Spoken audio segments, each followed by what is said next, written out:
खबर मध्य प्रदेश के रीवा से आ रही है।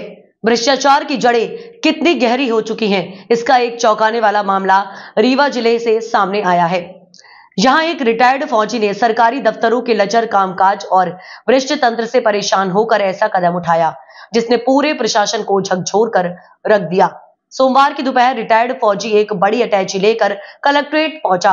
अटैची में नकदी और सोने चांदी के गहने रखे थे। सबके सामने उसने कहा, मेरा काम महीनों से अटका पड़ा है, हर जगह दौड़ाया जा रहा है। अगर बिना रिश्वत के काम नहीं होता तो लो, मैं खुद रिश्वत लेकर आया हूँ, जो भी मेरा काम करवा दे ये सब उसका। लोग रह गए हैरान। अफसरों में मचा हड़कंप। यह नजारा देखने वालों के लिए अविश्वसनीय था। आसपास मौजूद लोग वीडियो बनाने लगे और यह खबर सोशल मीडिया पर वायरल हो गई। कुछ ही देर में प्रशासन हरकत में आया और मौके पर अधिकारी पहुंचे। फौजी की अटैची जब्त कर ली गई है और मामले की जांच शुरू कर दी गई है। क्या है मामला? जानकारी के अनुसार यह फौजी पिछले कई महीनों से जमीन संबंधी किसी कार्य के लिए कलेक्ट्रेट के चक्कर काट रहा था। अधिकारियों पर लापरवाही और बार बार फाइल अटकाने के आरोप लगाए गए हैं। थक कर उसने यह अनोखा तरीका अपनाया ताकि भ्रष्टाचार पर खुलकर प्रहार किया जा सके। प्रशासन की प्रतिक्रिया। रीवा कलेक्टर ने कहा कि मामले को गंभीरता से लिया जा रहा है। संबंधित विभागों से रिपोर्ट मांगी गई है और यह पता लगाया जा रहा है कि फौजी का काम क्यों रुका हुआ था। दोषी कर्मचारियों पर कार्रवाई की जाएगी। सैनिक योगेश कुमार तिवारी आज ये अटैची लेकर आप आए हैं, क्या? हमारे तोथर तहसील में कोई भी कार्य बिना रिश्वत दिए नहीं हो रहा है। ये मैं नहीं, लोकायुक्त बता रही है।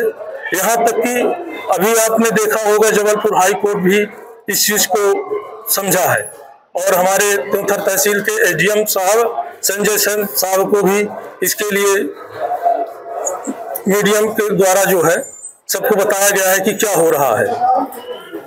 तो जो ये सूटकेस में है, मैं रिटायर होने के पास कुछ जो पैसा मुझे मिला था वो मैं अपने वाइफ के लिए गहने बनवाया था, वो गहने हैं, और जो मेरे पास पैसा बचा था वो पैसे लेके आया हूँ। तो मामला क्या था? मामला ये है कि मेरी जो है ग्रामीण सड़क है, उस सड़क से मेरी सटी हुई जमीन है, उसको फायदा दिलाने के लिए रिश्वत लेके, ताकि क्योंकि मेरे जमीन के पीछे दूसरे की जमीन है, उस व्यक्ति को फायदा दिलाने के लिए हमारे जमीन को सरकारी कर दिया गया है।